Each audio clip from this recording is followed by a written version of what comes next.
Everyone, it's Christine Pedersen here with the Mindful Parenting Revolution.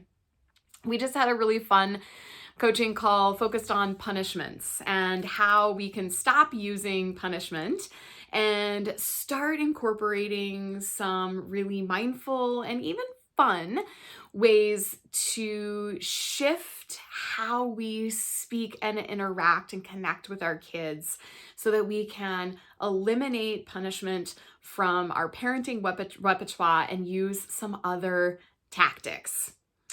We had a beautiful conversation, and at the end, a question came in that I didn't have time to answer. So I want to spend a moment here talking about something that I think is really quite common.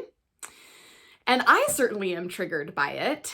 The question was, when my kiddo is repeating behaviors and just can't seem to let go of something when I've said no.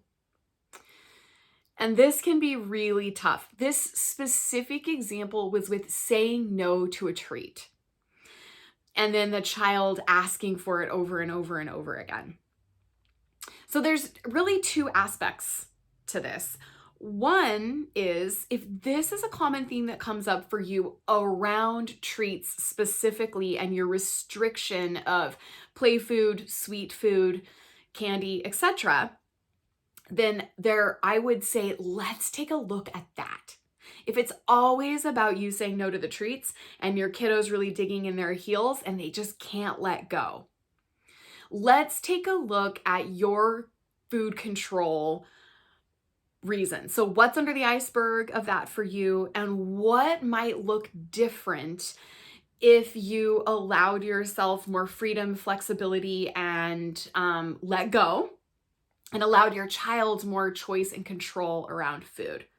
So in the Mindful Mealtimes module, in the bonus modules, we talk about how you can utilize division of responsibility at home to give your child control over their food and take you out of it, or your no out of it, right? My hope is that when it comes to food, you never really have to say no. You can say, this is all that you've been provided right now. Look what tastes good to you and start eating, please. And there doesn't have to be a lot of arguments about food because your child is empowered to get the food they need for themselves or eat the food they have available to them. Now, if the topic is not about food all the time necessarily, it's just about you saying no and your child's having a hard time with you sticking to that boundary and is keep pushing you to see if maybe you're gonna say yes eventually. Chances are they're pushing you because in the past you've been inconsistent. So let's breathe really deep and just be okay with the fact that inconsistency in saying yes and no oftentimes leads to confusion for kiddos and a need to push back against any boundary that they're not clear about. And that's okay, right? It's normal as a parent to say yes some days and say no other days. So what I am really encouraging parents to do when a child is pushing back against your no is to think about how you might reduce the amount of no's, right? There's lots of things we can do linguistically. In fact, I am a big fan of my child asking something and me saying, absolutely, you can totally do or have that thing the minute that you get done with this, this, and this. Absolutely. So the answer is yes, but there are some prerequisites in the way before that yes. So I really try not to say no very often. And then that also puts the responsibility on the kids. Sure, you can have that thing. You can have that treat. You just need to eat this, this, and this first. Your choice, right? You decide. And when there is a time that you have to say no, because that's just going to happen sometimes, right? So reducing the amount of no's that you say is really, really helpful. When there is a time that you have to say no and you just do, stick to it. You can say, I'm hearing that you're disappointed that you can't have blank or you can't do blank. I know that's really hard.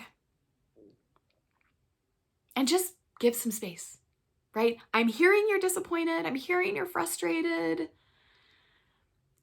And that's really hard. I hear you. Do you think that I'm going to change my mind if you continue whining or crying or asking me to? And then just leave that question out there, right? Let them think about that for a minute. And then if they continue to keep pushing, you might repeat that in a different way or with a slower cadence. I hear you're frustrated. Tell me more. Tell me what the hardest part is for you that you can't have or you can't do this thing. Mom said no. Sometimes it's just really hard to hear that word. Tell me why. And then I want you to just let them tell you what's going on for them. And you don't need to defend yourself. You don't need to fix this situation. It's absolutely okay for you as the parent to say no. You don't need to make it okay or bargain something else in order for them to stop crying or whining or having a hard time. Okay?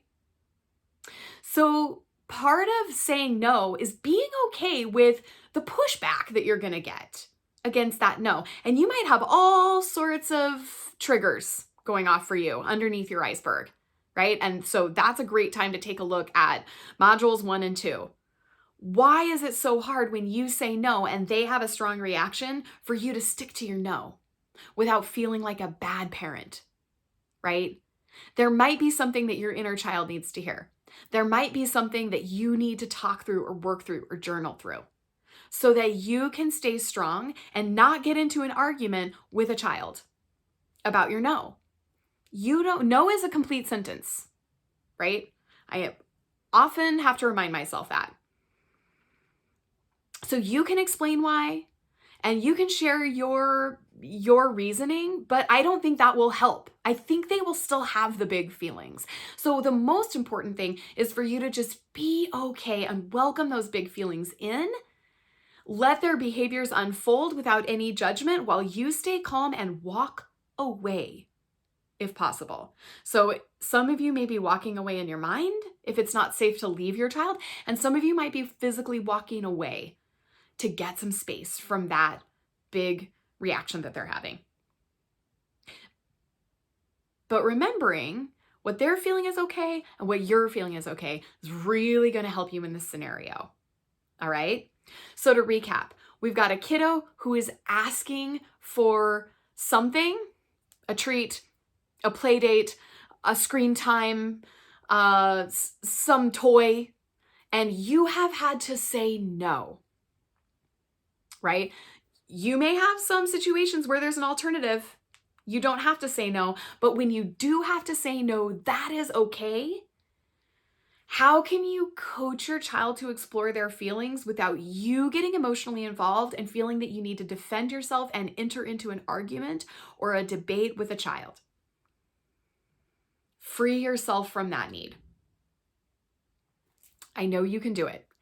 If you are struggling with even the idea of saying no and your child whining and crying and pushing back endlessly, and you need help to create a new script or a new reframe on this, please reach out. Hit subscribe and leave a comment, and please reach out for help. This is what the Mindful Parenting Revolution program is for, supporting parents when they know what would be helpful for them to do, and yet they just can't seem to take the steps to do it and make it happen in their day-to-day life.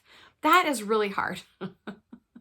We have all been there before. So if you're struggling to implement the changes that you would like to see in your home, then coaching support is going to be really helpful for you. And it is never too late to start. Please reach out.